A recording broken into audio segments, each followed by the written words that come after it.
The content presented is for entertainment purposes only. Some content may not be suitable for all viewers. Viewer discretion is advised.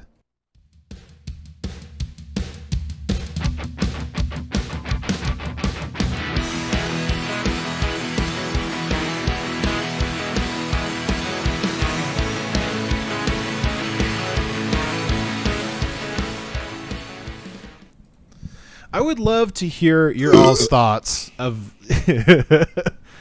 while Alakai is contributing to global warming. We would love to hear your thoughts about dream building. We want to know if you use dream building, if you like make collages, if you look up like really cool stuff that you want to buy in the future. What are your thoughts on dream building? And then also I'd like to know, what are some of the ways you feel that we could actually like really create an ideal world? Maybe not the most perfect world, but maybe better than it is right now. Maybe you could change taxes. I don't know. Maybe you can crush inflation. Maybe you can change the film and music industries. Love to hear your thoughts in the comment section down below. Hello, everybody. Jay Rhymes here with the Periodic Review with Mr. Alakai in second chair. We are having our today's episode sponsored by viewers like you, so thank you. Actually, I was going to do that when we're halfway through, so I'll go ahead and skip that for today. Mr. Alakai, how are you doing today, sir? I'm decent. I'm doing something different for people that are watching. I'm actually holding the microphone and not putting it on the stand, so that way I can move freely as I want to and not like put my face wherever. So, and I'm also drinking very gassy. I'm also drinking some sparkling water, so that's where all the burps are coming from. I'll try not to burp in the microphone. That'll be my last time, unless I feel like scaring you. But I've been good. School started. It's been a minute since we've done a podcast. I don't think we haven't done it since. So school here recently started. 2-3 weeks now. Yeah. So college classes just recently started a couple weeks ago, and those have been fine. First day I immediately dropped one and replaced it with another one. So I mean, yeah, most of my professors are, if any of them are watching, I'm sorry. Kind of, not really. But most of my professors are kind of boring and monotone. Like, the classes themselves are actually really interesting, but some of their voices, I'm just like, okay. It's rough. Like, they just got that. Rough. They just got that gene where they just don't have a good speaking voice, and so it's like, and then we're going to talk about the other things of the way that the universe has been created. Yeah, I mean, like, the classes themselves are really interesting. Like, I have political communications. I have, like, leadership and presentation. So it's, like, a lot of speeches. I have communication theory, which is actually really interesting. But, again, really monotone voice of the professor. And then I have one online class, which is, like, communication and organizations, which is essentially like a business class. Right on. Which I actually kind of like. And they've all been kind of interesting, but it's been really difficult to not fall asleep in all of those classes. But yeah, school was really tough for me growing up. Like, because she's not here, how are classes going for Ian? I think they're pretty tough. Tough as in, like, there's just a lot of, like, time that she has to put into it. Like, I think the whole reason that she's not doing the podcast this afternoon, is because she has like 10 hours of math homework she needs to do. So no. Yeah, it's rough. No, but she's doing good though. Like, September's kind of her month where it's kind of like, it's crunch time. Like, it's coming up on their big fundraising event here in town, and the gala. Yes, which if used to be known as the gala, it's now the masquerade, the annual masquerade. Okay, if you guys live in Cedar City, definitely look into going, because it's actually a really sick event. It's actually pretty fun. I went last year, and I was very, very impressed with how well it turned out, with the vibes that were there in the environment. It was so cool. Yeah, Rhiannon did a phenomenal job. Yeah, and I know she's going to do a phenomenal job this year as well. So yeah, and the biggest thing is she's got the right people like with her now, and so she has a lot of different helpers. She has a lot of different people like doing different tasks to kind of get everything together. So she's like, the tickets like went on sale at like the first part of the month, and they've already like outsold what they did last year, which is exciting. And they haven't even started, like, that hasn't even happened yet, and they've already did better than they did last year. So it should be a really good event, and raising money to help survivors of physical and sexual assault. So what's the date for it again? It is October. Cedar City Masquerade. One of the weekends in October. I don't remember. Yeah. But if you like dressing up and going to... Third annual Masquerade at Heritage Theater, Cedar City. Tuesday, October 5th. Starts at 5:30 p.m. Tuesday? Yes. Interesting. I thought it was going to be on a weekend. No, I don't know why. October 5th is a Wednesday. It is a Wednesday? Yeah. Oh, that was 2021. Excuse me. So this is our fourth one?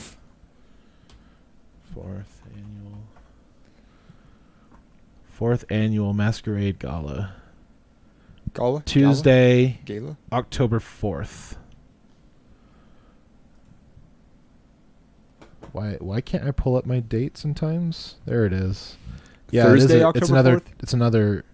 It's on the 4th. Okay. So it's another Okay. Tuesday, October 4th, 6 p.m. to 9 p.m. at Heritage Theater. I will be making an attempt to go there because awesome. Yeah. Awesome sauce. Yeah, it should be good. Awesome sauce. I like the sauce with the Awesome. Swasum sauce. Awesome. Yeah, that's good stuff. Trying to sound like Bill Burr over here. I love Bill Burr. He's Same. hilarious. Me too. It's impressive what that man has done with his comedic career. I've actually found like all comedians who have made it, and I just find it fascinating. Like, a lot of people say that comedians, have usually are brought up because of like broken homes and like broken like relationships. I hear that a lot too. But not hashtag not all. There's a lot of them that have struggled with families and stuff like that. But yeah, not all, which I found very interesting. I think Brewer is a big example. He's had really great upbringing, really great family, like a good Christian person. Like, I thought about doing stand up, and then I'm like, oh man, I'm not funny enough to do that. but you could be. Like, apparently it's a learned skill. It's not like some people are naturally like have like that funny bone with them, but like almost all of them like are years before they have their first special. I think they say that most comedians don't have their first special until after like 10 or 15 years. Then they have their first special. So in my speech and presentation course, we had to give like an impromptu speech, which is basically just like an improv speech. And our professor gave us like a list of topics that we could go off on. Mm-hmm. And I couldn't relate to any of these topics. And so I was like, That's oh my rough. goodness, like this sucks. But one of them was like, what about our future concerns you the most? And I was like, I could make this really funny if I wanted to. So I did, and I got the whole class to laugh. So that was kind of fun. Nice. But basically went on and talked about like what concerns me the most about our future. Dude, literally everything. Like, there's trash in the ocean. The planet is freaking melting. Like, the last election, I didn't vote because I could not feel morally right voting for either side. Yeah. And, like, we got 4 billion people in the country, and, like, those are the two options that we came down to. And it's like, even in the presidential debates, you've got the moderator trying to speak over them, going like, your time is up, your time is up. Yeah. And I'm like, I think he's saying it so much that I'm pretty sure he's talking to us. Like, hey, you watching at home, your time is up. It's time to run. Yeah. And I felt like I was funny. I think that I'm hilarious. So I think you're hilarious. I laugh at my own jokes more than anybody else does. So. Yeah. Sometimes I get my wife going, and I can't stop because I'm on a roll. Yeah, and she about pees her pants. It's hilarious. So let's jump into our topics. We're already 10 minutes in here. Wow, we kind of breezed through there. Losing track of time. What are your thoughts on dream building? Like, does it help you? Does it not help you? Is it something that you utilize? What are some of your general thoughts on dream building? Well, I would need to find an architect like they did in Inception. Bad joke. No. I watched that movie the other day. So when you said dream building, my mind immediately went to Inception. Leo Dio. Yeah. So am I supposed to like say like what I want for like myself or just in general? For you, like what is dream building, or is it something that you utilize, or you're just like, oh, this is a bunch of hooey? So, journaling is one of those things that I utilize a lot when it comes to what I want for my future, because I know,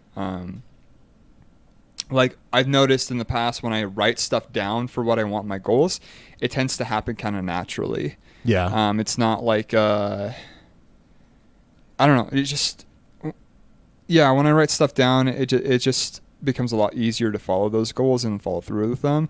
So, this year when I started journaling, I wrote down that I wanted to just start going to the gym.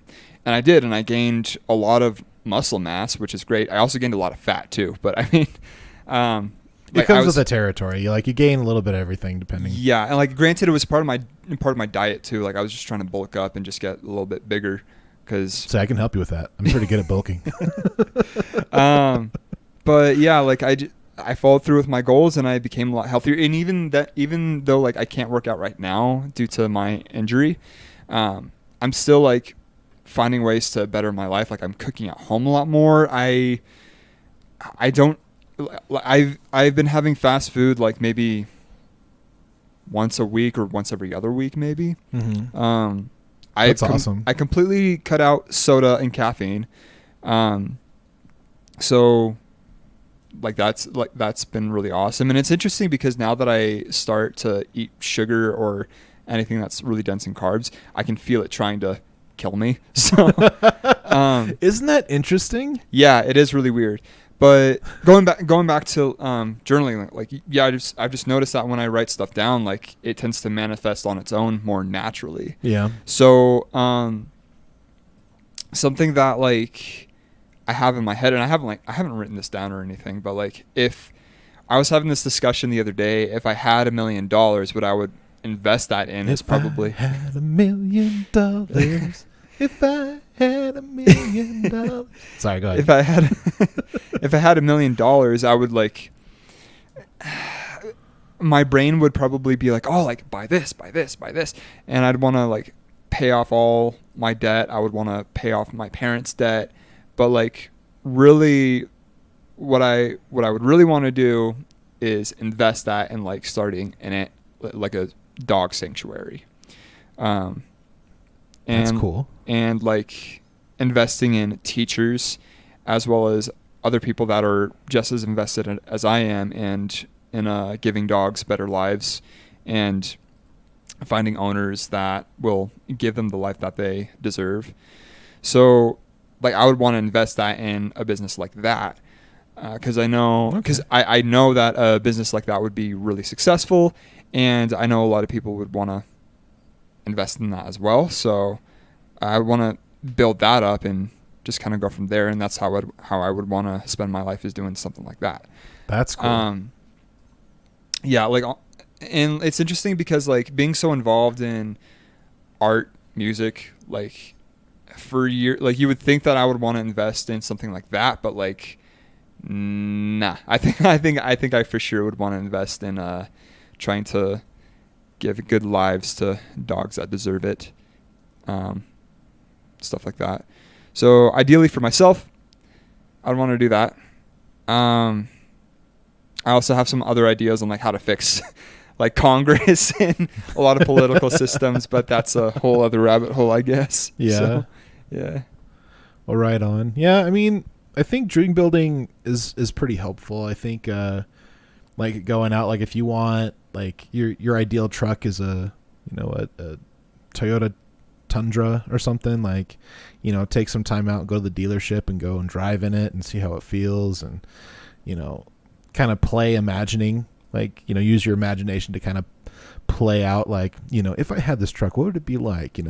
What's going to be like the windows rolled down? What's it going to be like, towing, your fifth wheel up sound to the quality, mountains or whatever the case may be. Yeah, better studio, better, actually good equipment.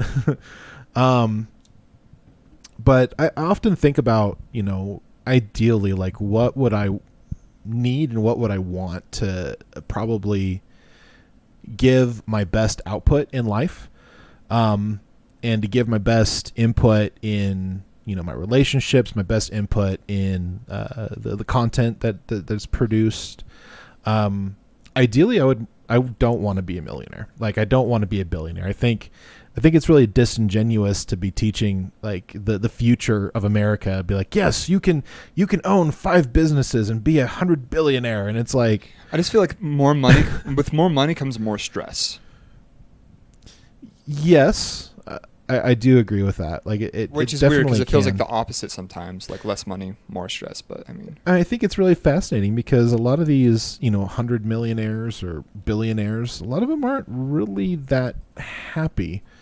I think I would definitely say that some of them are, but there's a lot to be said. Like, money isn't always happiness, but at the same time, it definitely cuts out a lot of stresses as well. Especially if you're behind financially, you're struggling to pay rent and all that fun stuff. the thing is with stress though is it's not ever going to go away for people. It's just going to be. It's just going to change. Yeah, you replace one stressful item for another stressful item. So Exactly. And so my ideal like income, what I would like to make is about $300,000 a year. Because that'll get me a nice, decent, home, which I want on a decent sized plot of land, about 20-ish minutes away from the actual city.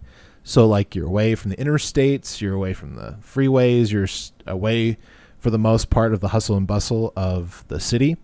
Then I'd have a small studio like in town. hell yeah. And then I would have a getaway, like a cabin or something, like up in the hills, like on a lake or something. That way I have the ability, if I need to get away farther, I can. And then I'll be like a vacay, like that's what I want. I want to be, for the most part, out in the wilderness with trees. And so I want a place to live that's far enough away and in a place where there's nice big trees. And then, wood chopping every day. Yeah. So I'm a lumberjack. yeah. And so that's what I would do. That way I can run into town and do my business, do my content creation, do the shopping and stuff. And then I can go back to my house and be away from, I don't want to say people, but there is something to say that if there's a lot of people around, it kind of stresses me out and it kind of freaks me out a little bit. As well as like, I don't want to be around a lot of negative energy.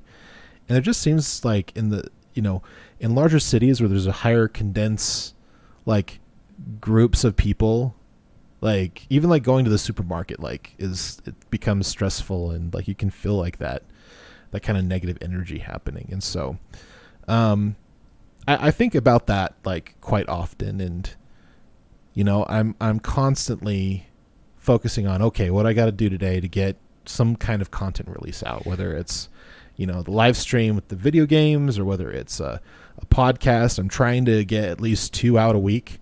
I want to hit my goal is to hit that 100 mark before the year end, and I think we should get pretty close if I continue to do an extra one a week. And so and I want to be, with my family. I want to be able to visit my family like twice a year.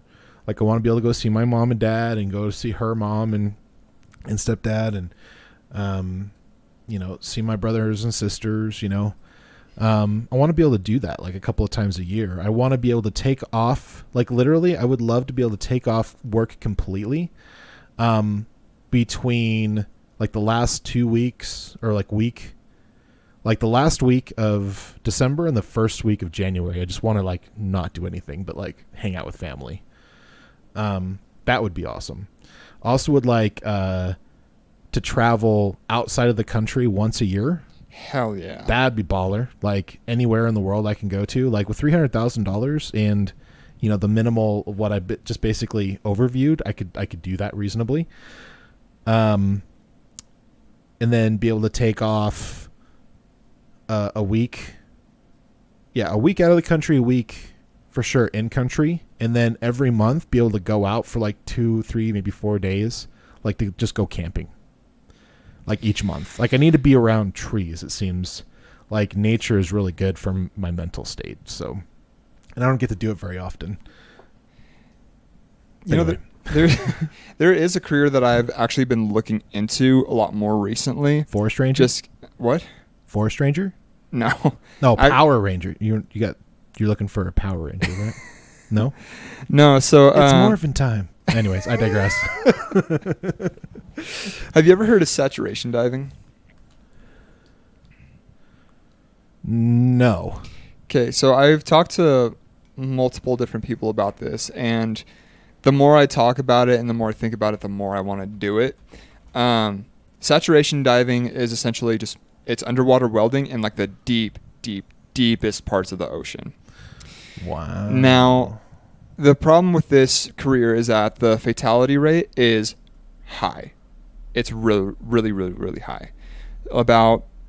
It's between 10 and 15 saturation divers die on the job every year. Wow. And yeah, and it actually has a higher fatality rate than being a police officer. But Shit. but here's the thing though. This is a career that pays like $200K a year.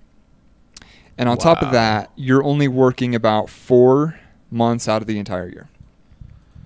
So essentially you're spending 4 weeks to however many weeks they have you for the shift down at the bottom of the ocean with a crew, a very small crew. And you're in a very small tank. It's like 15, 20 feet wide or less than that even, I think. And you're doing welding for hours and hours every day.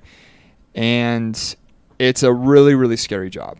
There are like lots of stories of people that are under there and they feel something huge swim past them. They can feel like the entire area shaking, but they don't know what it is because it's so dark down there you can't see. Yeah. But like, so like whether you have a tank or if like you're hooked up to a hose, like if like a big fish hit your hose by accident. Yeah. So it's like, bro, but are you claustrophobic at all? No, not really. Really? I used to be for a really long time, but like, interesting. I don't know. I'm not super claustrophobic anymore. Interesting. Yeah. I think it was just weird because ever since like after working with Vivint and like working up in attics and stuff, I think I just kind of got over my fear of being in enclosed spaces because we would do it all the time. Yeah, we did it quite often. Yeah, but like, come on, $200K a year, and like you only work. That's tempting. You only work a few months out of the entire year. That is tempting. I'm like, I could work for like maybe 3-4 years and like build up enough money that I could retire and start the business that I want to start. So, I mean, that's a good point. Granted, like I'd have to do it without dying, but like still, I mean, like on top of that, like I think it'd be easier just to write up a business loan and just that's get true. A bunch of money from the banks. Maybe, but I also think it would be a really phenomenal experience to have. But at the same time, like while you're doing it, I get 4 months out of the entire year. Like you work 1 month on, and then you have the next 2 months off. That's a typical work schedule from what I've heard. But it's like 2 months. Like I'd have those 2 months to go do whatever I wanted with my family. I could work on starting this business that I would want to. So I mean, I don't know. It's the more I talk about it, the more I think about it. It's more and more tempting. And I'm like, maybe. Interesting. Interesting. Yeah, I have a fear of heights. It's actually so bad that, when we go to like different national parks and stuff like that, I will have to keep at least like 6 to 8 feet away from the edge. Like even if there's a railing, I'm just like, been there. Like I can see it from here. I'm good. See, that's the thing. Like rock climbing got me over my fear of heights too. Yeah, but it's like how high though? Like there's a job where people go and climb up these really large towers. Like those big huge antennas that you can see Yeah. on top of hills that have like the flashing red lights. Is this like the installing light bulbs and stuff? Yeah, Bro. they get paid so much. Bro, like oh my God. like literally there's some guys that seriously they only have to do like one or two different ones and they make like $60K a year. And I'm just like yeah, that's impressive. I mean, I would do that. Sign me up. Where do I find this job? So say I would need to lose like at least 100 pounds and like really like work out to the point where I could feel comfortable climbing up like that long for a period of time. Like, yeah, that's fair. I'm just not in a place, but I have been working a little bit better on increasing my vegetable intake. I'm noticing that if I eat more vegetables, I'll feel hungry like all day long, but I am noticing that my body feels better when I eat vegetables. Are you going to go vegan? No, I'm not going to go vegan. Like I'm just thinking like anywhere between like 80 and 90% of my food intake is going to be mostly vegetables and some proteins. I was a pescetarian for a little while. What's pescetarian? Pescetarian is like the only meats that you eat are fish. Oh, okay. Yeah. So well, and I've been hearing that fish is probably the most dense, like rich foods with like the oils and stuff you need for brain function and stuff like that. So they have a lot of nutrients in there that are very fulfilling for your body and your physical, and not only physical, but also your mental health. I don't know where I read that, but I remember reading that somewhere. Yeah, they're high in omegas. Yeah, The only bad thing is that like depending on where like you get fish and stuff, because that is true. Dumping like bad stuff into the ocean because some human beings are stupid. It's not always going to be fresh either. Yeah. So especially here in Utah. Yeah. So like there's like actually Joe Rogan talked about this. So like I guess Joe Rogan at one point in his life he ate a ton of sardines. And I guess he got sick because sardines have like they have like what are in sardines that is bad? It's some kind of like element. Sardines. This is why no one likes anchovies on pizza. What's bad in them if you eat a lot? But apparently he was eating like a lot. Like to the point where most normal people don't eat that much. Yeah. And so he got really, really sick. What was in it? I love fish, but I don't like sardines. Disgusting. Okay. Well, this is not what Jacob's just doing some research over here. I was trying to. So people get a lot of gout when they eat a lot of sardines. That makes sense. It wasn't gout. It was something else. Either way, the gout makes sense iodine? with sardines. No, it wasn't iodine. It was some carcinogenic, I thought. I thought it was some carcinogenic that was like concerned about toxins. Small.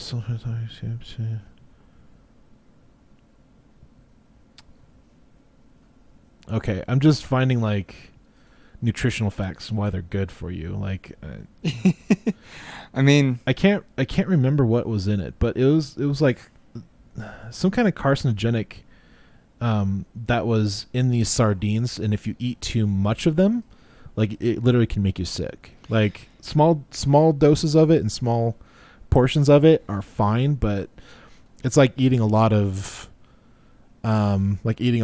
shrimp at once. Like you like feel sick afterwards. Well, it's also kind of like with any diet. Like too much of one thing is not great. Like that's why it's like if you eat too much protein, for example, because like technically what you're supposed to have with protein is 1 gram of protein per pound of body weight that you weigh. But if you have more than that, it's going to take away from the other macronutrients that you need for your body. Like, you need it's not like eating a bunch of one thing. It's like you just need a balanced diet. Yeah. Like even sugar, your body still does need sugars. Yeah. Like It's just something that you need to eat sparingly, and Yeah. you can find it very easily. Like it's in fruits. It's in different kinds of. Yeah. So I mean, Yeah, yeah. it's been really interesting. Like the last 3 weeks, I've been doing pretty good. I've had some days where I've done really bad. This week, I was telling you I was kind of struggling, and so of course, what do I do when I'm struggling, like mentally or physically? Like I just go and eat. So I bought pizza from Little Caesars, and yeah.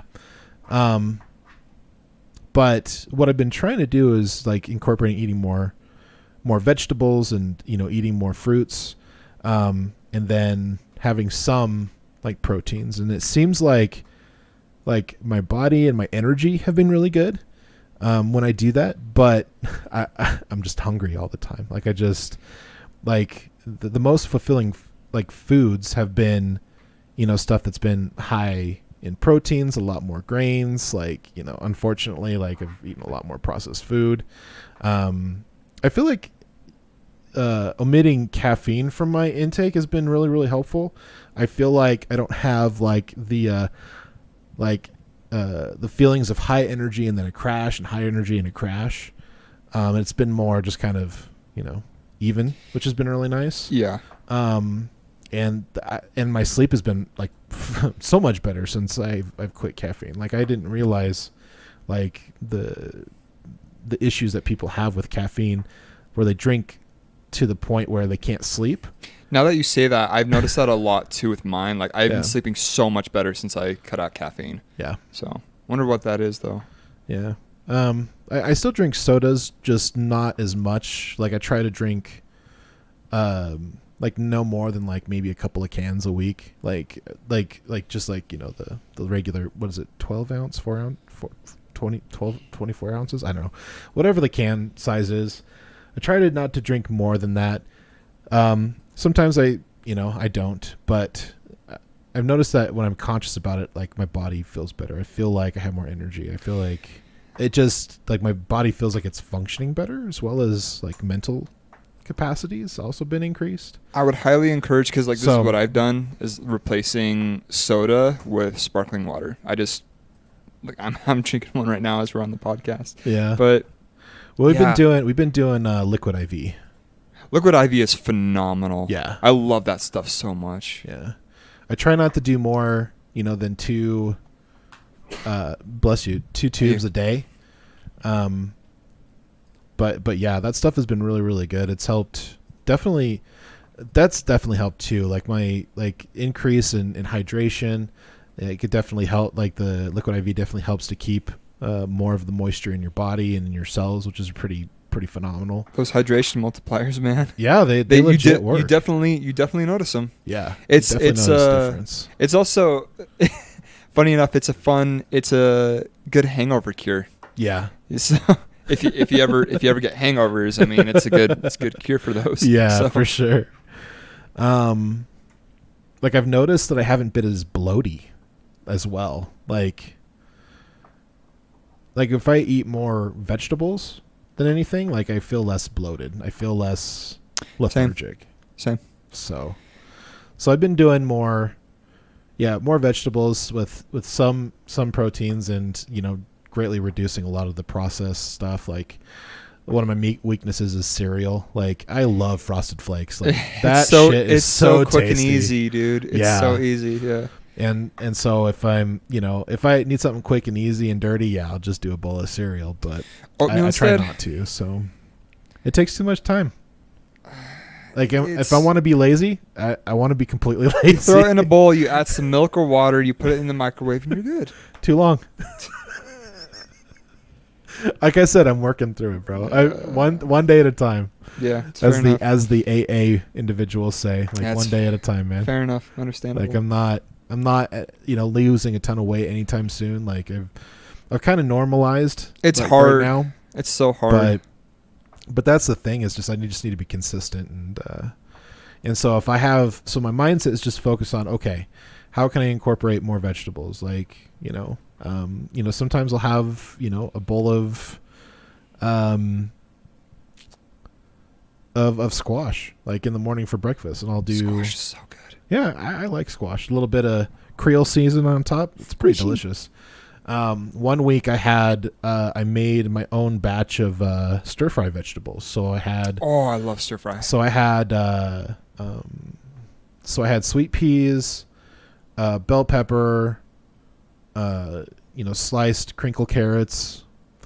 I like a little bit of ground beef or like and, even some broccoli. chicken to it. Yeah, It's yeah, and phenomenal. but I'm doing them separate. That way I can kind of see like the portion sizes. I don't want to mix them in because then I don't know like how much I'm taking, and so I'm trying to measure and stuff like that. Yeah. Um, Stir fry is like one of my favorite go-to meals to cook. yeah, It's just so easy. yeah. And so I've been just trying different stuff like that, and it's definitely worked pretty well. I'm gonna keep at it and keep. Oh yeah, and then salads, and like some people like leaves in their salad. Like like kale, spinach, or just like like lettuce leaves, iceberg, or like butter leaf, or just like romaine. Like Sesame dressing is really. but man, it's rough. Like for some reason, like my wife and I, we just like really suck at like leafy stuff, and so we just do these things called salad tops. So what we do is instead of doing lettuce, we just do like baby cucumbers, like onion, bell pepper, some mozzarella balls. What else do we put in there? Mushrooms. And so we basically do a salad, but just with the toppings. I like and that shit's delicious, dude. A little bit of balsamic vinaigrette. Oh man, that stuff's good. Like, we also do a similar thing with shrimp, and we do kind of like a mayonnaise, lemon or lime juice, kind of salad dressing, and we mix it all up together, and that stuff's pretty good too. But obviously we want to stay away from stuff like mayonnaise. But anyway, Yeah. enough about our nonsense of what we know. I was gonna say we should nutrition. probably go on to like what we would do Yeah. to change the world, which I had ideas about as well. Yeah. So like the other part of our podcast, we kind of had some ideas of how we could change some things to kind of alleviate some of the nonsense that like we're all going through like in this world. And so did you want to start with yours, or did you want me to start with mine? I can throw mine out there because mine's go? fairly Alright. simple. So keep in mind, I'm not super educated in politics because I don't pay attention to that shit at all. And I am a community college dropout, so take our. I was gonna say, like we're just having fun, man. We're just two guys with two microphones, and we're just talking in them. See, this is why I'm in political comms to learn about it. But from what I understand, the way that it works is with our voting system right now is, you've got two people from every state, and then the delegates that vote on behalf of the rest of the state, right? Mm-hmm. But it's like, I think it's based on population, actually. yeah. So like yeah, places like California and New York have a lot more delegates. yeah, exactly. That's what I mean. Yeah. But anyways, so the thing is, like, part of our constitution states, like, we have, it's the people that need to have a say in this, right? But like more and more, I'm noticing every single year, like we have less of a say, and it's the state that really kind of decides, and then you end up pissing off the entire nation because of it. Which, I mean, like, you win some, you lose some. You can't make everybody happy. So Yeah. But for sure. But here's the thing, though, is that worked for the first 200 years, and now that we're in a place where we have social media, we have the internet, this is something that we need to be utilizing more for our system when it comes to politics. I think what we need to do is make an app for everybody. Like, just make this something that everybody needs to have, whether it be on your computer, your phone, whatever device that you may have. And we use that to make the decisions and vote. And we make, like, the first Monday of every month a holiday where everybody has it off, and you can take your time at home to read through whatever decisions that you need to make or need to be brought up. Mm-hmm. Abortion, legalization of marijuana, gun control laws, I guess, all those controversial topics, or even like voting for your senators, which is really interesting because like 50 years ago these weren't controversial topics. 50, yeah, they weren't. They are now because it's we're in the 2020s. So I mean, everybody has a say in literally everything. Right. There's a whole debate on whether or not plants have feelings, which plants do have feelings. So be nice to your plants, people. Sing them sweet songs. But anyways, like at this point, like we can just use the internet to make our decisions. Yeah. Like that's like use that as a system to vote for senators, to vote for our presidential candidates, to throw your own name out there for candidacy. Is that a term? Yeah, you're right. Yeah, I think you said that correctly. So just a thought, but the hell do I know? I'm just a 25-year-old without any education in politics, and yeah. Well, I definitely think we need terms, especially on the local level. I mean, we don't need career politicians at the local level. But I really don't think like we should have presidents for 4 years. Like I really feel like it should be like 2-year intervals. So that you way, don't think that midterms. That way, if we get stuck with somebody, like Biden. Oh yeah, since now that we're stuck with Biden. Because we're still stuck with him for another 2 more years. We, so have we have to go with it whether we like it or not. Yeah, it doesn't really matter if an election was stolen or not. He's the president, so we got to deal with it until the end of the term. It may just be because we're in Utah, but I've heard way more complaining about Biden's presidency than I've heard about Trump's. Yeah. And yes, I understand that the man does have like a lot of from both sides. Things. Yeah, from both sides talking about Biden, not just the lefts, but it's weird because now it's like right. Excuse me. It's like everybody that voted for Biden. It's like, where are you at now? Like, is this what you voted for? Yeah, like where are you? Where'd you go? We've bounced up between 8 and 9% inflation since he's been president. I did that stickers mandates, for gas prices. I don't know, gas prices. I don't know. How about not allowing drilling to happen and like oil pumping in America, and we're begging like Saudi Arabia to get oil for gas. What the F is that all about? Yeah, anyway, right. I digress. But yeah, there's definitely, I feel like technology is in a place now where we can do stuff more digitally, but the downside is, well, and it's even the downside, even, in physical form, is that things can be done in a way where people can do it improperly. And, every 4 years, there's always a small percentage of there being some kind of voter fraud. And this is not only statistically, but has been proven like year over year, there is some shenanigans going on in the background. And I think this is the first presidency where there has been some questions as far as like the legitimacy, and as far as like how legitimate the voting was. But again, that's why we have electoral college, we have checks and balances and stuff like that. But it's not a perfect system. I mean, I think a lot of people are pretty disingenuous when they say, oh, well, America's got the perfect system. And we really don't. Like, it's the best of the batch right now. Maybe they can make some adjustments here and there. If it's made by people, it's not going to be perfect. Yeah, so. Amen. We're all imperfect. We all make mistakes. Those be the facts. And again, there's no possible way that we could satisfy everybody. Everyone's going to have different opinions. Everyone's going to have different circumstances. It's an impossible task. Yeah. So I mean, and I think a lot of it like has to do with, there's a lot of stuff going around where people are like, we don't want one side or the other to pack like the Supreme Court and like justices and stuff like that. Which I think is really important, but I think a lot of that can be alleviated by just saying, okay, we can just have half of each side. And the problem with the two-party system is like it's never really been like one side being like, okay, I see where you're coming from. Teach me more about this opinion. Right. It's always been like, you're wrong. This is why I'm right.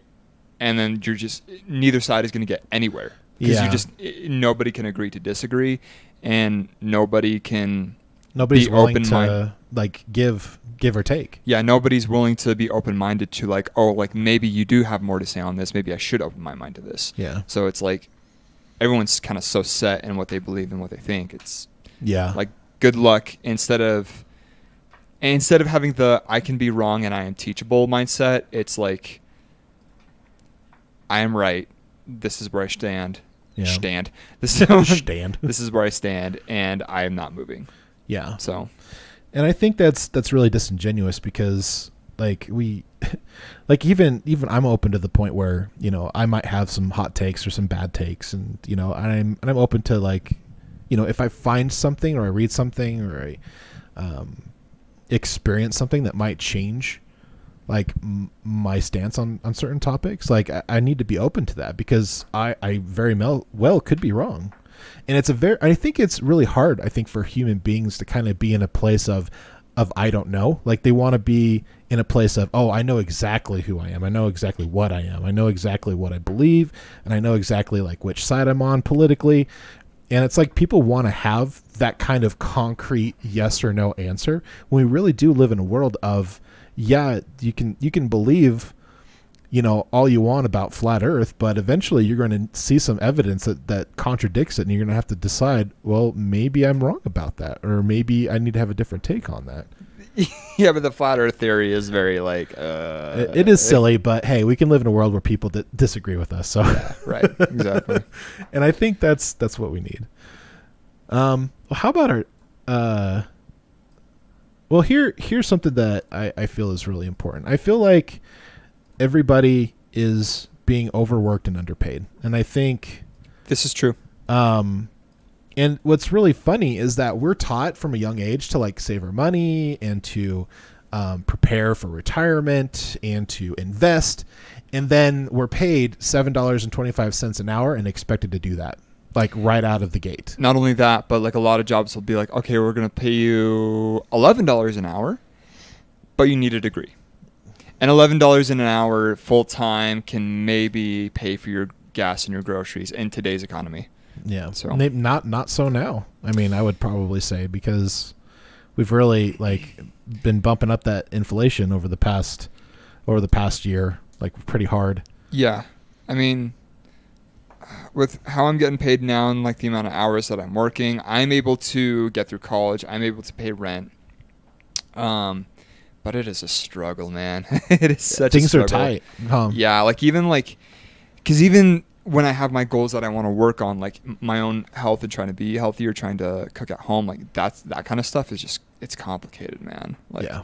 And keep in mind, I'm single, so I'm only paying for myself. Like, and I'm not getting really any financial help from my family or anything. Yeah. I did get help for the semester of school, so that's grateful for that. Love that. But I mean, even then, like, yeah.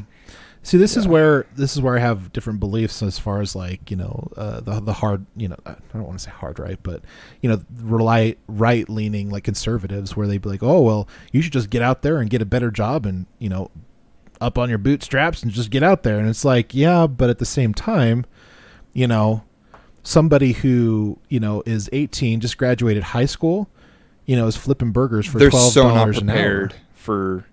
No, nobody's prepared for that. Like, and scientifically, that's proven. Like, our minds are not at the point where you know who you are and you kind of have an idea of what your life is all about until you're like in your mid-20s, like, and maybe even longer for men. See, I'm in my mid-20s and I like don't even have a plan. Bro, I'm like, I'm 40 and I'm still kind of figuring shit out. And that's what's so silly about it. It's like, well, here's my belief. Like, I believe a lot of stresses in this world can be reduced.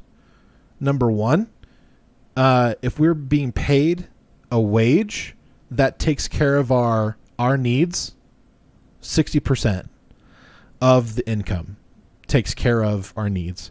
And then that other 40%, you know, you got 10% for savings, for emergencies, or like, heaven forbid you broke your leg, or heaven forbid, you know, you have to like change tires because you've been wearing your car out so fast.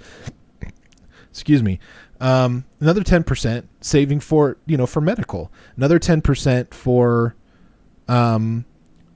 for saving for your retirement, and that last 10% investing. Like you can't invest on $18 an hour these days. Like that just barely gets you by. Yeah. And what's really fascinating is just 40, 50, 60 years ago, men were able to go and work a job. They were able to purchase a home. They were able to purchase and buy a car. Like these are like outright like owning. They were able to not only take care of, their wife, their kids, their 2 point whatever kids and a dog. This is like you could do that with a job working at a grocery store. Yeah. Yeah. You could like literally be the manager at a grocery store and be able to take care of your family for the rest of your life and save it for retirement and invest. And now it's like, good luck. That's pocket change now. Yeah, bro. Like, and what's really interesting, Alec and I were just kind of talking about, like where I was at in my previous career at the time that I thought I was going to stick with. And then once I was kind of pushed out of that and I subsequently quit, I dropped, 60% of my income. And now even both myself and my wife working full time in a small town, we're barely making, our payments on our home, keeping food on the table, paying our mortgage, paying our 2 vehicles, auto loans, taking care of the debt we incurred before I had a decent job, and then now not having it as decent of a job anymore. And we're not saving for retirement. We're 40 years old. We haven't saved for anything for retirement. We don't have any investments. We don't have a portfolio for for whatever thing we have, like stocks and bonds and such. Like we don't have any of that. And I think that's most Americans. I think most Americans right now don't have $1,000 saved up in their account. I think most Americans don't have 3 months saved up in their account in case something happens. See, I had like plenty of money saved up in my account, but it's like as soon as the inflation started, that became catch-up money. Yeah. Because as soon as I needed to start paying stuff on my for student loans, because I decided to go to college. Yeah. If I ever have kids, I'm going to encourage them not to go to college. Really? Why is that? Because like the thing is, I feel like there are more opportunities to make a career, just from pure experience and building your network. Mm-hmm. Like if you can find ways to build your network and get experience outside of college, that's gonna look way better on your resume than a 4-year degree. At least from what I've noticed in a lot of different careers. Like, I mean, I think by the time that they're old enough to go to college, universities aren't really going to be as relevant. And if they are, they better start working on their changes now. Like, we could have a whole other podcast just on like school changes. If anything, if I did encourage them to go to school, I would encourage them to go to a trade school. Yeah. Like, go learn how to work on cars. Go learn how to become a chef. Yeah. Be a high value technician in something. Yeah. Yeah. Bro, you're not going to believe this. Bro. So, you know how we've been kind of doing little stuff here and there when we have some extra money where we can actually do stuff around the house? Yep.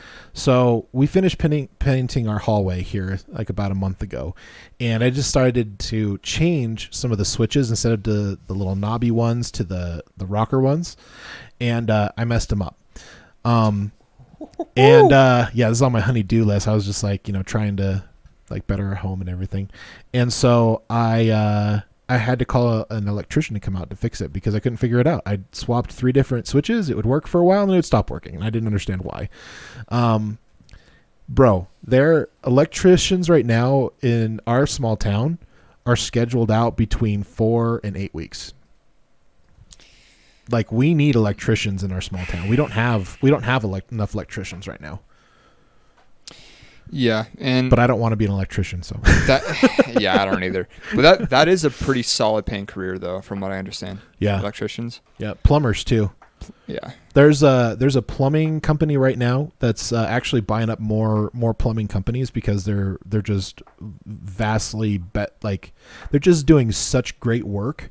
They have to like buy companies in order to keep up with the work. I think the reason why it's becoming like those crafts are becoming more competitive is because like a lot of people are starting to shy away from that and do DIY work at home just from YouTube. Yeah. Like I fixed my toilet just from YouTube. So I mean, well, also there's kind of a push for you to get in, like to go to school, go to college, and kind of be pigeonholed into one sort of career or another. It's yeah. So I think that's a big deal, but also like a lot of these people aren't going for that kind of stuff. They're going for like gender studies. They're going for like other stuff that's not, in my opinion, not going to further humanity as a whole. Yeah. So I mean, crap. This is another one of those moments where I had a thought in my head and now it's just gone. I'm sorry, bro. No. That's my fault. No, you're all good.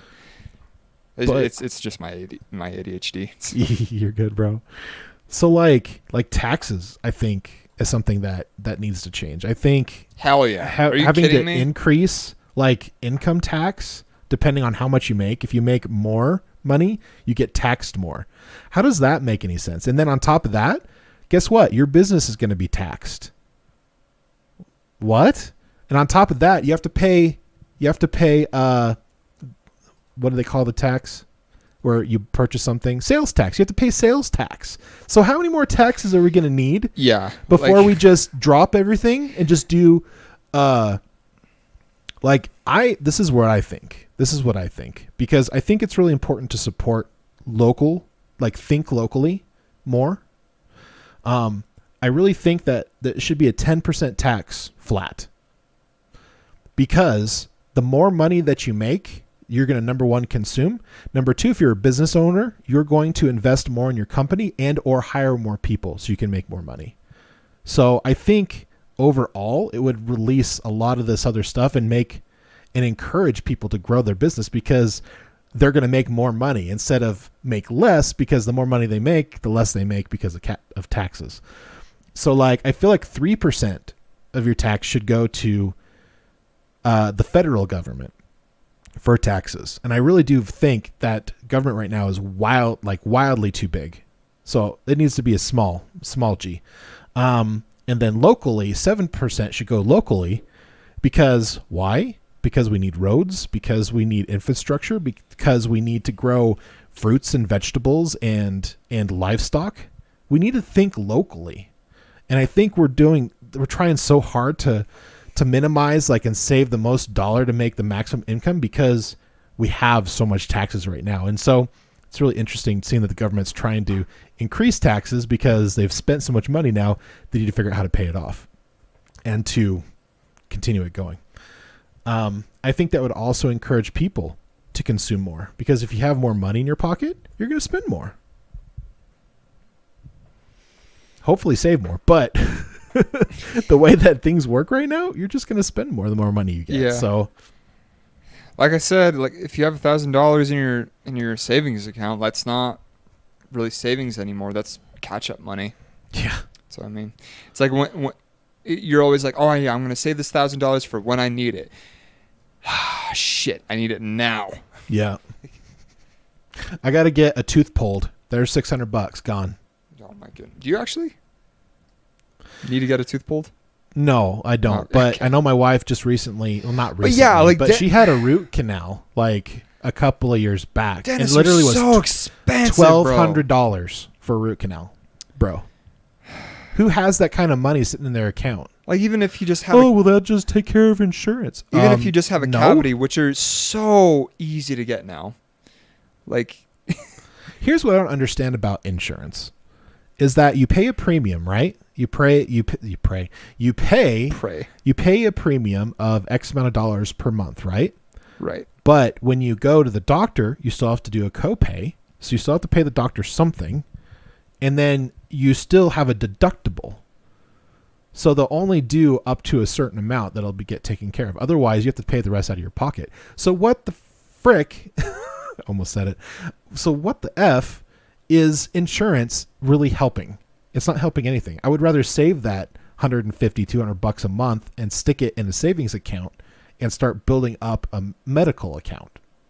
That's what I'd rather do.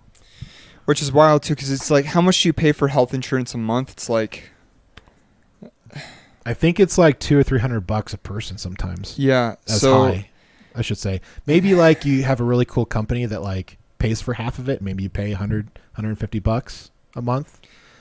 But yeah, bro, that's expensive. it's a lot of money. But then like, depending on where your health is at, you're not really going to the if you're not going to the doctor super consistently, it's like, well, what the hell is the point? That's a good point too. So, But I mean, if you feel good and nothing is hurting, why are you going to the doctor each year? yeah, That's the other thing. It's like, I get checkups, but the way that Western medicine works right now, they just take care of the symptoms. They don't take care of exactly what's happening to you. Instacare you'll spend 5 minutes in Instacare. my chest hurts. Okay, well, here's 800 milligrams of ibuprofen, laced with Exactly. Oxycontin. You spend tell me what you think here in a couple of weeks. It's spend like 30 minutes in the waiting room to spend 5 minutes with the doctor, tell him what your symptoms are. And no joke. He's like, here's some ibuprofen. It's like, homie, come on. It's like at that point, anytime I get sick, I just don't go to the doctor because I already know what's up. It's like, oh yeah, it's postnasal drip. All I need to do is drink lots of water, wait it out, and take lots of like Claritin. So yeah, chicken soup too. for the soul. I don't know, man. I was gonna say, like, we're already at our hour mark. I really wanted Go to get shoot. into. I really wanted to get into more like stuff on like climate change. Do you want to go a little bit longer? How are you feeling, bro? How much longer? Let's do another 20 minutes. How you feel? 20 minutes is good. Yeah. Are you guys Bet. feeling good with 20 minutes? Bet. Let's go. Okay, but I'm gonna have to pee because I've been drinking so much water on this. So you guys have that are watching, have been watching me sip down this water this entire time. So I have to pee. All right, bro. So we are at the hour. I'll You be right go. back. You go. Do your pee, and I'll Talk about whatever it is. and I'll keep going. I forgot to put. And someone's calling. I forgot to tell my phone to Be quiet. be quiet. That's my bad. Forgot to put my focus on for an hour. So I kind of wanted to talk about like climate change, and if you guys have been watching, quite a bit, you kind of know my thoughts on climate change. Or before it was called global warming. Now it's called climate change. Like, it's really interesting. Like, after so many years, they kind of change it and like rebrand it and then re-put it out and then try to scare people. What's really interesting about this climate change, this global warming, I want to say scare tactic personally, is that if that's the case and all the ice caps are going to melt in the next 40 to 60 years and the sea levels are going to rise 10 feet, well, that floods England and that floods about half of the United States. So the whole southern half of the United States and Mexico, that's all flooded. So why aren't we building a dam around the southern part of the United States to keep the water back? That would be my question. My other question is, if that's the case, then why are we giving mortgages and still building in places like, I don't know, Arizona, Texas, Florida, Savannah, like places in Georgia? Like, why are we still building there? Why are we still investing in homes and businesses down there? So now, I agree that there's something to say about how our environment is being changed by human beings. Now, I do realize that we do put these things called, carbon monoxide and stuff into the air. And it is affecting our environment. It's affecting our growing capacity for fruits and vegetables and, livestock and stuff like that. Like, we definitely are having an effect. I'm one that can agree that we definitely have an effect on our environment, and we do need to do some things to definitely better. I saw it. Dang it, punch me. Not hard though. Gay. And there's definitely something to say that we're definitely like our air quality is bad, and especially in our big cities, especially big cities that don't have a lot of foliage and vegetation and broadleaf large trees. But what's interesting is that these individuals who are saying, "Hey, it's important that we need to reduce our carbon footprint." And I definitely believe that we do need to do some things to better our quality of life, our quality of air and stuff like that. But I think, changing one industry for another and doing it through the strong arm of the government is being very disingenuous. And I feel it's illegal. And so with that being said, I do believe we do need to do some things to change. I think some things that could really change, like some of our carbon output and to better our air quality is obviously to grow things more locally. I think we should, in areas where we can reasonably do it, we should encourage people to do more homesteading. So where one family or multiple families kind of have their own kind of little thing with houses, and they can have chickens, they can grow their own fruits and vegetables. They can be more self-sustainable. We do that at home. That's awesome. Like my mom and dad, like back in Arizona, they have a little garden in the backyard, and they grow like lettuce, they grow peppers, they grow jalapenos, they grow tomatoes, they grow all sorts of stuff. And so they make a lot of their own stuff and eat a lot of stuff at home rather than going to the grocery store. So that saves on carbon output. And if we could grow more locally, like let's say like in our city here in Cedar City, we have enough farmers out there who are growing enough fruits and vegetables and maybe even some excess. So there's very little 18 wheelers running around. They're just basically carting it from the farms into the grocery stores. So it's all local. So they're not going cross country for, days and days at a time to get stuff from one end of the country to the other. A couple hours on YouTube can show you exactly how to produce your own vegetation and all that kind of stuff. So, I mean, and it's not that difficult, and it's not that expensive either. You actually save money in the end. Solid investment. But highly encourage it. The government doesn't want us to do that. We want to import everything. They want you to spend extra money on stuff that's not grown.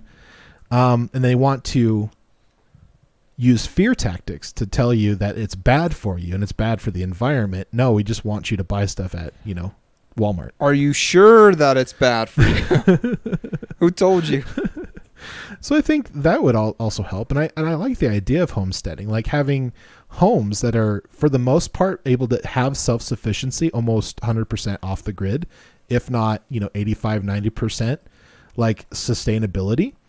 I think that would be super helpful. And I think also people would be healthier because they are growing their own stuff and they're not getting all those extra pesticides and manures and stuff like that. And they're using the stuff that they can sustain from their own like animals, their own crops. And I just think it's really interesting that farmers are so demonized. And since World War II, we've subsided. I can't think of the word. Use subsidiaries. I think that's the word. To have our farmers only grow things like corn for ethanol, which is an additive in our fuel right now, which of course gums up the works. Anyways, I just kind of got on a rant. I apologize. Solid rant, though. I mean, I don't really know a whole lot about climate change, but I mean... Well, the climate is always changing. I'll tell you that. No, that's why we have 4 seasons. That's why I don't keep up with it, because... That's why we have tides. Jeez. Shit. Sorry.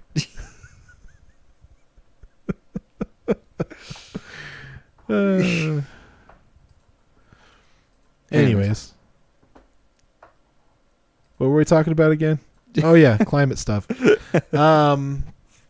So I think what's really interesting is that we do need to have more naturally raised, like not only animals but more naturally raised, like fruits and vegetables and stuff like that. The whole sustainability of like mass production is not going to be sustainable in the long run. However, we've actually become the most efficient creators of like these, these vegetables and like plants and stuff like that. The only thing is that you can, if you do that on a mass level, you can only use the ground for so long. And I think it's like between 5 and 7 years.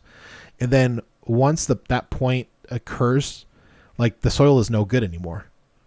So a lot of times after that time, they just basically, dig up the whole soil and they just build homes on these plots of land for farming. So the biggest thing is that we need to have farming on a large scale and more open, so that we have animals that are, obviously raised properly. We want animals to have, the best life they can have before they become our food. And I think we need to definitely have a blend of, animals and fruits and vegetables, grains and such. I think it'd be really interesting to see like how we could incorporate rice paddies in places that are more swampland, like in places in Texas or in places in like Georgia, Tennessee, South Carolina, places like that where, it rains quite often and there's a lot of swampy, marshy areas where we could turn those into rice paddies, but we don't. We import everything. And I think some of it is, obviously they want to save money, but I think at the other side too is that now we're dependent on all these different companies. We're dependent on all these different countries, rather, to import all of this different food, all these different meats, all these different ingredients on massive level, because either number one, it's too expensive, or number two, we're just too lazy to do it and we'd rather just import it. I was gonna say we are like probably the laziest country out there. So I mean, where are we at now? Almost 50% of all Americans are considered obese. Just saying. Yeah, which is weird because like a lot of other countries in Eastern Europe are more like 1 in every 3 people, but us it's like no, it's 50-50. So yeah, we're about 50. I think they like the last numbers was like 46-48%. Yeah. Which is scary, and honestly, I'm worried about my longevity in life. That's why I'm working on my eating habits. It's not perfect, but I'm worried about living too long. So you got good genes in your family, right? I think so. My grandma just made it to 90. So nice. That's awesome. My grandma turned 96. I want to say. 95, 96 recently. Yeah, but I mean, like with where my mental health is at, it's just like, man, I wasn't expecting to make it to 25, and now I don't know what to do. It's weird. I didn't plan this far. Bro. Yeah, I thought I was going to be a film director when I was in high school. That's what I wanted to do. I thought I was going to be so many different things. I thought I was going to go into nursing. I thought I was going to go into firefighting. Didn't go into wow, you actually are picking stuff that actually, you could reasonably get into. Yeah, but like now I'm just kind of like, man, maybe I want to be a therapist. Just kidding, I don't want to be a therapist. Well, maybe I should work with kids. Don't like kids that much. Maybe I want to be a teacher. Don't want to be a teacher. Maybe I should go into communications. Yeah, we'll work with that. We'll see where it goes. It's the most diverse degree, so we'll see. Yeah. Well, and most college students will change their academic roadmap at least. I think it's like on average like 2 or 3 times. I changed mine 3 times. Yeah. Let's see. So that's pretty normal. No, I changed mine twice. I changed it twice. Yeah. Yeah, because it was teacher psychology, right? Mm-hmm. And now you're going for communications. Yeah. So originally started as an English major, then that's right. Changed and then changed again. So yeah, twice. Yeah. That's okay. I thought I was gonna be a pest control technician for the rest of my life because it was great money. Yeah, but I got so sick because I was exposed to those chemicals for so long. Yeah. Yeah. I thought I was going to be like a youth mentor for the rest of my life, and then realized, oh yeah, that's a short-term job. Yeah. Which is a bummer. But. Yeah. Yeah, we were just talking about how comedians, like, in order for them to get like sustainability to the point where their popularity is high enough, anywhere between 10 and 15 years, like before they really hit their break or, get their first special out. Yeah, which is a big debut. Which is crazy now because like TikTok is starting to speed that up. Yeah. You'll YouTube and you can just scroll through and you'll see like a little snippet of someone doing stand up and you're like, wow, that's brilliant. And then it gives them so much exposure that they get followers in days. Yeah. It's like one snippet will just it's insane. But yeah, it's incredible. Like it's really interesting to see like the different there's a lot of different places you can go as far as like, career wise, and it doesn't have to necessarily be, a 4-year college academia. Yeah. Which is another thing that like social media has kind of sped up is a lot of careers. Like people will start throwing their trades on social media. Yeah. And that's how they blow up, and that's how they get their business started is through social media. Yeah. Which you can totally do. I mean, yeah.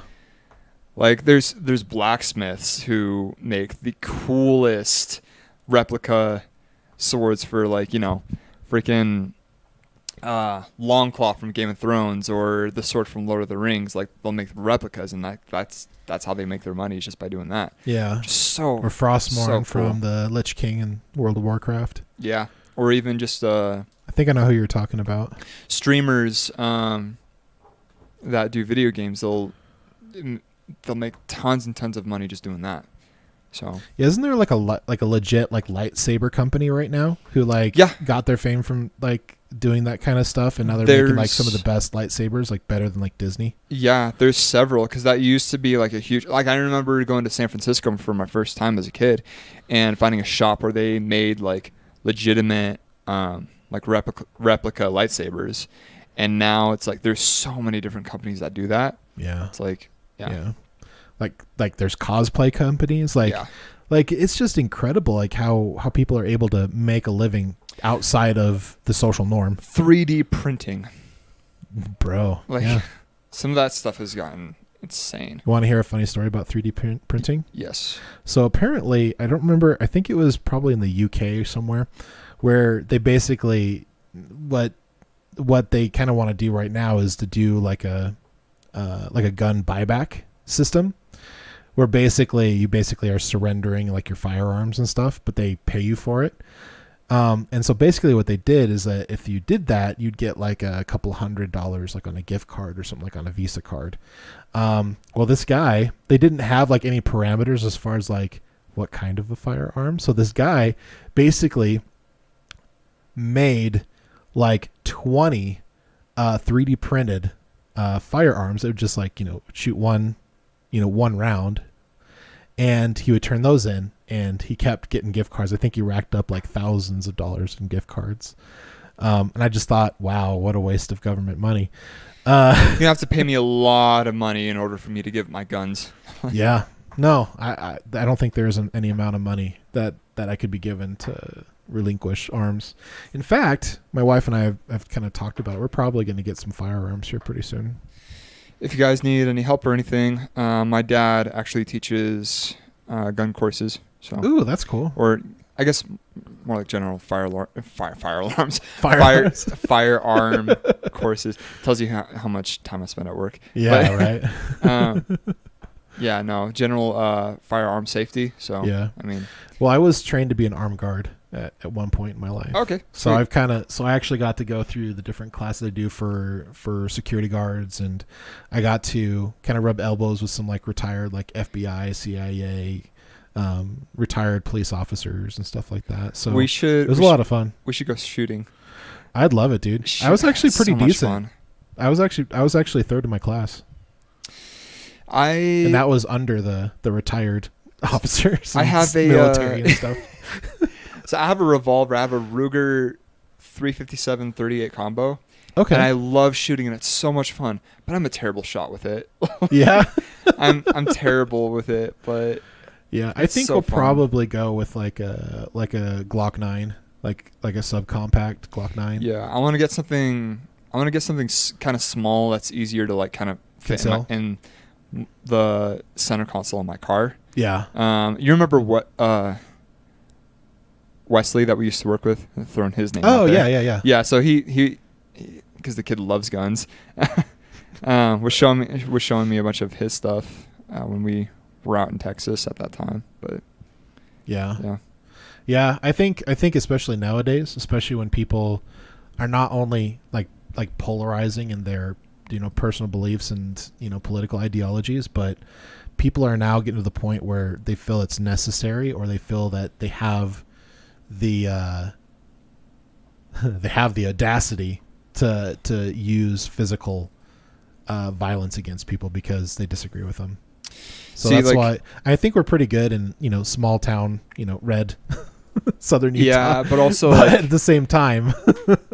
See, I think shooting guns is fun and everything, but like, I just think it's something that everyone needs to be educated in. Like, violence is like a last resort kind of thing. Oh yeah, for sure. But, like, I feel like I grew up around guns. Like, yeah, we're shooting like handguns, shotguns, like rifles, high powered rifle, like 30-06. Like, I mean, I don't know all the terms and everything, but I was around a lot of rifles and like firearms. Me too. Growing up. Like, I was in Boy Scouts. I got my my shooting merit badge and everything. So, I think it's important for young adults, I'd probably say between the ages of like 14 and 18, to go to like shooting ranges, to go through like safety classes, so that they're not to be educated about it. Yeah. So that, number one, they're not scared of them. Like, I think it's really sad when people won't pick up a firearm to, like, let's say go to the range, or to like, or to defend themselves because they're scared of it. Like, it's only going to, you can only utilize it in a way where you're the one controlling it. So the fear is just, and it's all weird in their head. So it's weird too, because my stance is kind of like, I'm on the fence about like pretty much everything when it comes to politics, but like with guns specifically, like I said, it's something that I'm just on. Like, I love my guns, but at the same time, I'm also a huge follower and advocate for the Dalai Lama. So and like the encouraging nonviolence and all that. So I said, definitely it's just last resort for sure. Exactly. Like, if somebody is running at you, like, use that thing. Like, I need I need to defend my own life. Like, I'm not gonna. Life, liberty, pursuit of happiness. Yeah, absolutely. Like, you should be able to defend yourself and your property and those. No one's ever gotten shot at and been like, oh man, I'm glad I don't have a gun, so I don't have to shoot back. Yeah, I don't think anybody ever said that. But I think there's definitely something to say about people who, like, and that was one of the things that was really interesting about Texas. Like, is like the first like couple of weeks I started like noticing a lot of people like open carry in Texas. And I'm trying to find one of those pictures that I took. This is like at a grill that we had gone to at one point that had such a funny sign. But like, for it. But I think it definitely says something about somebody's like character who is willing to open carry, like out in the open, or even conceal carry, 100%. Because they are willing to defend people that are around them. Like, that's what it tells me. Yeah, 100%. Like, I have a lot of affinity for people who are willing to go into harm's way to protect others. That's why that shooting out in, where was it? Ohio or something, where the cops just sat outside for like 70 minutes while there was a gunman like just shooting people in a school.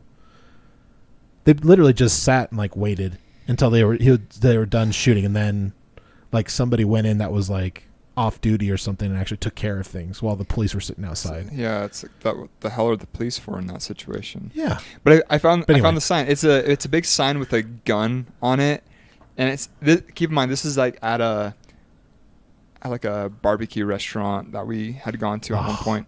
Love Texas barbecue. I miss Texas barbecue, man. Me too.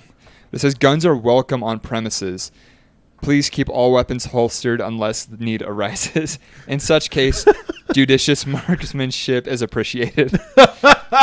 So essentially, it's like what they're saying is, listen, you can have a gun in here, but keep it in your pocket or your holster. What am I saying pocket for? Unless there's like an active shooter, then go get him. Yeah, like we need to keep our business safe. So if the need arises, bullets all free. Yeah, that's awesome, dude. Well, shall we wrap this up? Yeah. Awesome. Well, if you guys have made it this far, we just want to say thank you so much for watching. this episode of the Periodic Review with the Periodic crew. Well, most of the crew. So today's episode is sponsored by viewers like you. So thank you. If we earned your subscription today, don't forget to hit that red subscribe button, click that damn bell, and turn on your notifications so you don't miss a content release. I should have done this halfway through. The best way to support the channel is to share your favorite video, crush that like button, and leave a comment down below. Send all of your topic ideas, articles, and video links to theperiodicreview@gmail.com. If you missed yesterday's live stream, the Periodic Review podcast is now free on Spotify, YouTube, Rumble, and Facebook. All of our links are down below. And from our family to yours, good night. Bye. Bye. Hello everyone, Jay Rhymes with the Periodic Review. Today's video is sponsored by viewers like you, so thank you. Hopefully we've earned your subscription today, so don't forget to click that subscribe button and hit that damn bell to turn on your notifications so you don't miss a content release. Check out the video links at the end of every video to view our previous content, as well as visit the description section for more links to enjoy. Thank you so much for watching today's video, and from my family to yours, good night.